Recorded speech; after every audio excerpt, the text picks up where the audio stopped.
We are now on chapter 2 of Love and Responsibility, titled The Person and Love. And there's 3 sections within that chapter, and today this video will go over the first of those 3 sections, titled Metaphysical Analysis of Love. And there are many subheadings within that section of metaphysical analysis. So metaphysical analysis, it's pretty, you can think of it as, we're pretty much addressing the question of what is love. Okay? And the metaphysical just simply means above physical, something that's beyond just merely physical. And it's contrasting the psychological analysis, which will come in the next section of chapter 2. So we're not looking at the psychology, we're looking at love more abstractly, objectively. And of course, some psychological elements will come in inevitably, but we're trying to look at love just as what is love, okay? And then the third section is the ethical analysis. Ethical has to do with morality. What should love be? What is it supposed to be? Those types of questions. And so the first subheading is the word love. And he simply just introduces, these concepts and says, there's no simple one way to simply define the word love. We use it in a variety of ways, even in, normal language. And so, what do we really mean when we say love? And, John Paul II really looks at that question. But one thing he does say is, we're looking specifically at the context of a reciprocal relationship between two persons. So a reciprocal relationship is talking about a relationship between, typically between a male and a female. And so that love is what we're specifically trying to look at in this book. But of course, love is broader than that. But we're trying to look at it in the lens of love between a man and a woman. And so we'll go into the different subsections of the different metaphysical analysis of love. This next subsection is titled Love as Attraction. So, we say things like, I love pizza, or, I love BTS, which I never quite understood. But when we use the word love that way, we use the word love very superficially. But even then, we wouldn't say the word love even in those superficial contexts unless it was getting at, some element of truth. And so I think, love as attraction addresses that, when we say such things. And so in this section, John Paul II, analyzes, love as attraction, and he tells us when that's a good thing and when that's not a good thing. Attraction it's like an emotional pull towards something that's good, right? And when we see something good, we're attracted to it. Like if I'm attracted to a person, it's because there's something good that kind of draws me emotionally. And emotions are complex, and he says it's influenced by a variety of factors, including genetics, things that's happened to me, and it's partly my choices, and I have some control over it, but it's complex. But emotions, when they're used properly, are a good thing. The problem is, when they're not ordered properly. In some Christian discussions, we make feelings sound like they're bad, and that's not necessarily true, because God created feelings in humans, and when properly used, it's immensely helpful or even necessary to do the right thing, to the good thing. It's when feelings are disordered that it's bad. We don't work to order our feelings properly, and we just kind of give in to whatever our emotions dictate. That's bad. But the existence of the emotions is good, and as long as when we order them, when we work to use them properly, make them order towards the right things, then it's a good thing. And so his analysis in this section gives some helpful insight into this attraction that we feel. And it's good. And he even calls it essential, like not the most important element of love, but nevertheless an essential element. So I think two simple points. The attraction is a good thing when it attracts us to the whole person rather than just some particular part or aspect of the person. And number two, it is good when its attraction is towards something that's actually real, objectively real. And so on the flip side, it would be bad when the attraction is not towards the whole person, but towards something about the person or just a particular part of the person. So if it was just, oh, I like your face, but I mean, I don't like you as a whole, like that wouldn't be good. I like the fact that, you're rich or you can make money, or I like the fact that you're funny. I mean, you can like all those things, but it has to be in the context of the whole person. Like, I have to like you. I'm attracted to you as a person with these qualities. Because our attraction can be towards only those specific qualities, whether it's being funny or being rich or being beautiful. Because when the attraction is only towards those things, then it's not towards a person. Attraction towards he mentions beauty as well. It's good. He says it's good to be attracted to what's beautiful, but not just external beauty, but internal beauty.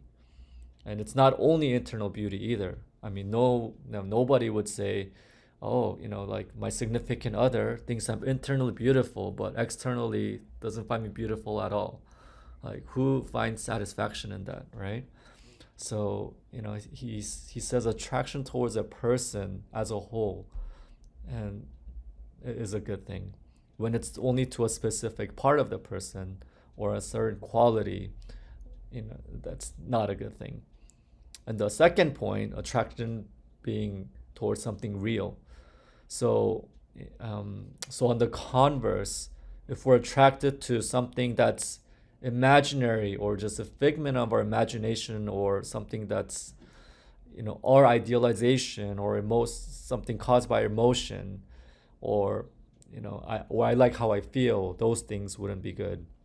I mean, if I'm angry at somebody, then and that person is feels to me a lot, I perceive that person as a lot worse than he or she is in reality.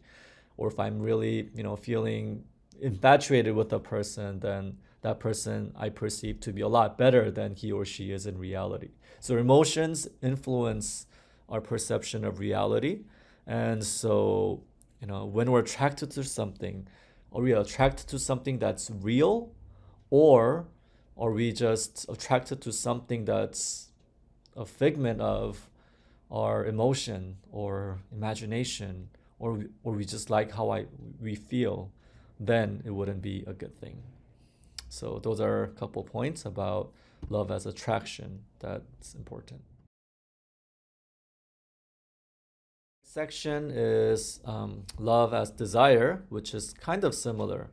And he says this is also an essence of love. So John Paul he doesn't just neglect these more superficial or less important aspects of love. And so this desire, this wanting, longing. So we're talking about, again, in the context of the reciprocal love between two persons. This context between a man and a woman, as we said earlier. And so this desire comes from the fact that I recognize I lack something, and I see a good that I lack, and so I desire that good. So as a man, if you see a woman, or as a woman you see a man, you recognize, oh, like I'm a man, and as a man I lack something that a woman has. That as a man I'm not what a woman is, and so from this need, from this difference, I recognize the good that I lack, and so that's what draws that desire, that desire towards the good that I lack. He mentions that this desire element can fall into utilitarianism, meaning what we discussed in I think chapter 1. And utilitarianism is when we're using the other and for my utility, for my usefulness, for my pleasure. Okay, so if all it is I desire you, I desire this woman, or I desire this man, then yes, that would be utilitarianism. But what keeps it from not becoming utilitarian is the fact that I recognize you, a man or a woman, as a good, and you are a good, and I lack a good that you possess. And so, from my recognition of your good, my awareness of your good and your value, that's what keeps this desire from becoming utilitarian. The next subheading is love as goodwill.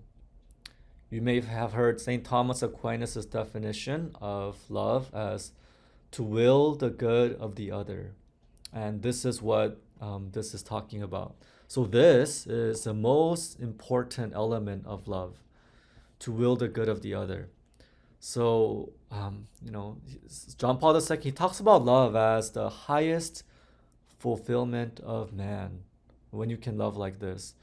And so it's willing the good of the other, not just recognizing a good and desiring it for myself or having a common vision, but it's entirely about the other person and willing what is good for that person. So there is no self-interest in this kind of love. It's purely for their good. And so this is the highest element of love. And so he makes an important comment about marriage. So he says, as time goes on, love matures from a love of desire to love of goodwill that we're talking about now. So in the beginning, what starts it is this desire for this good in this person, and my recognition of that good, and I desire that. And as time goes on, he says it transforms to a love of goodwill. And it's a higher type of love. If we don't understand love well, or if we have an immature or selfish understanding of love, then we may think, oh, like my love is disappearing, what's going on? But if we understand love properly, then what's happening is, we're experiencing the challenge of our love maturing. So as love matures to goodwill, of course, it's something more mature, it's something higher, and with that comes challenges. He said this is what happens in marriage over time, especially in marriage, as well as in other relationships. The next subsection is titled The Problem of Reciprocity. And it's pretty self-explanatory, the general idea. And it's about love being returned, the problem of love when it is not returned. So he begins by presenting a vision of love as like a unified thing between two persons, rather than like two different things in each person. It's not like the man has his love, the woman has her love, and the love is two different loves in between. I mean, two in them, but look at love as a unified one thing between the two persons. I mean, that's kind of like the love of the Trinity, right? It's not like the Father's like, I have this love for the Son, and the Son's like, oh, I love the Father, and yeah, we have our love. No, it's like the Father and the Son. The love between them is the Holy Spirit. It's like objective third person, like that real, like that unified. And so kind of like that, he says, look at love as something that's objectively real between two persons. When two people are in a relationship, or even not in a relationship, but if one person loves another person and that love is not returned, he calls it unrequited love. It's painful, he says. It's a difficult experience. And in most cases, that type of love slowly dies. When you love somebody and it's not returned, like it doesn't stay. He says in bad cases, like it kills a person's ability to love altogether, in really dramatic cases. But in most cases, he says just kind of gradually, that type of love gradually dies, and it's painful when it happens. Even if it's like a crush, like when you're young, and I'm sure many people have experienced that. So he says this reciprocity, your love being returned, it should be a goal. It's not selfish to seek reciprocity in love. And of course, it's you don't do it. You don't love a person because you want them to return it. But nevertheless, reciprocity it should be the case. Of a love between two persons. It should be a love that's returned. It's not a selfish thing. Um, of course, anything can turn into a selfish thing, but this mutual love between two people, that's supposed to be the case in the love between a man and a woman. So to desire that, to work towards that, is a good thing.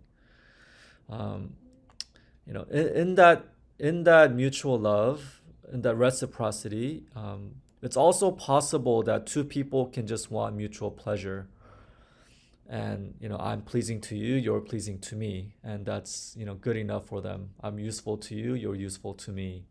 And if we take an honest look at a lot of the relationships, it is that and nothing more, and it's sad. But an actual reciprocity is talking about the two people actually trust each other, actually will what's good for the other, and that's reciprocity. And trust is very important, because you have no guarantee that the other person is not going to be using you for their pleasure or their selfish end.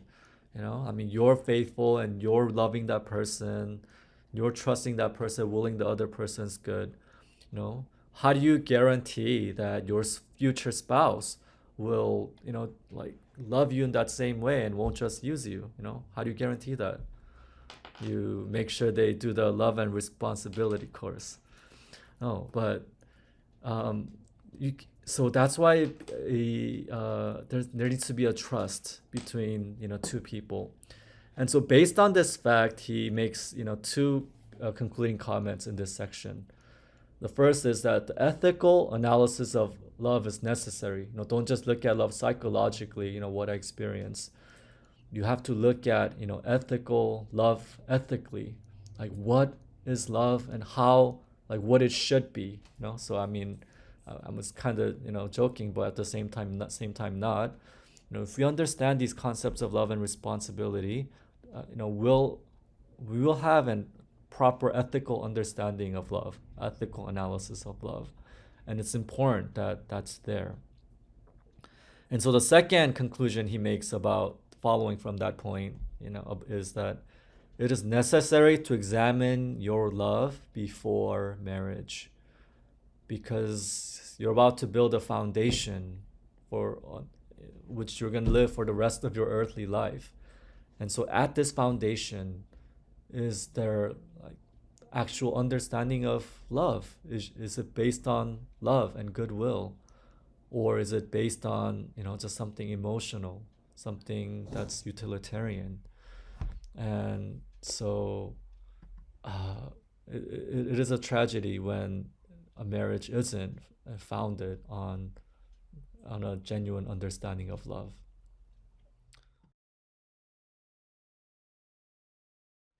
The next subsection is titled From Sympathy to Friendship.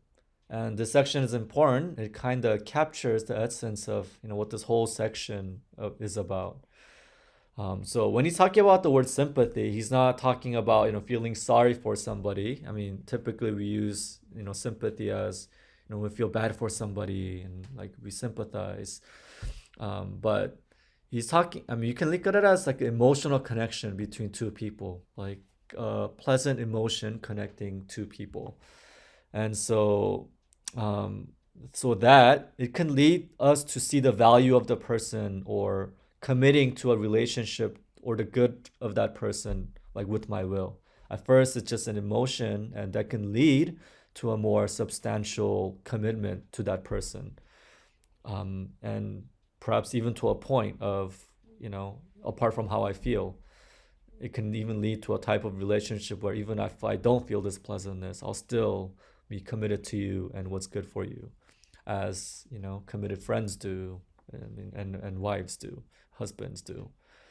And so the difference between the word sympathy as uses it and friendship is that friendship is based on the commitment of the will. The sympathy is kind of, it's just feelings that draw, me and you together. I feel good with you, you feel good with me. And so, that draws us together. So that's sympathy. But friendship is, the emotions are there and that's good, but I'm committed to you. I'm committed to this relationship with my will. I will fully commit to this relationship. So that's friendship. And so going from sympathy, just an emotional thing, to a commitment of the will, to friendship, sympathy to friendship, it's an important process. He makes a comment about marriage. The problem of marriage and love is that it's based on sympathy instead of friendship. Because, if we think about it, people don't make the distinction between sympathy and friendship. So they don't even see the need for sympathy to mature into friendship. And when a relationship is based on sympathy, what's gonna happen as soon as emotions fade? You know? And what do you actually see happening with relationships as emotions fade over time? They've never matured the relationship from sympathy to friendship, from the emotional connection to a commitment of the will. And because of that lack of maturity from sympathy to friendship, the overall relationship is weak because it was based on sympathy and not a friendship.